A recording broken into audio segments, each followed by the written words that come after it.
And then centre backs, I would go Kyle Walker and Stones. No, I didn't think I'd see it in my lifetime. You'll see the US team. You watch the game against Wales and England. We're a competitive group now. To be honest, I think for Wales, it's still Gareth Bale, even though he's say not as fit as what he maybe wants to be. But so when Wales do have a moment like LAFC did, and you want one player to be on the end of it, it's Gareth Bale, and he'll still produce those moments. And he won't be the same player as he was in 2016, in particular when he was at the peak of his powers. But him and I'd say Aaron Ramsey, if we can get them fit and on the pitch, then they're two, I believe, world-class players who can turn a game themselves. So let's hope they're fit and available. And we made it out, and we had to play Brazil, and that's an interesting one because you're on home soil in 1994, and you're playing against Brazil with an absolutely mega star-studded team. So going into it, I'm not so sure. We thought we weren't sure how well we would compete, to be honest with you, because they are so good.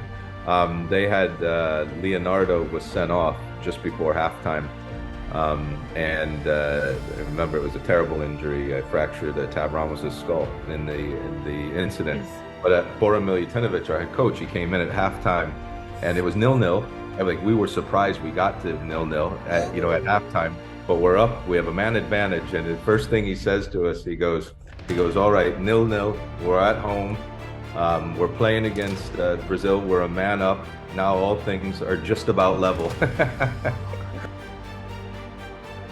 We have such a variety of players we can play, but I would always go with pace. I think pace is a commodity that people don't like in any tournament. Within that team that I've selected, there's probably only the goalkeeper who doesn't have any pace.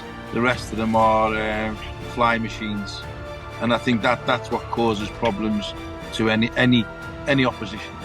So I don't think we need, I take Maguire by all accounts, he's now 10.5, but I think we can get away with it with the likes of Walker and Stones because they're such good players on the ball as well.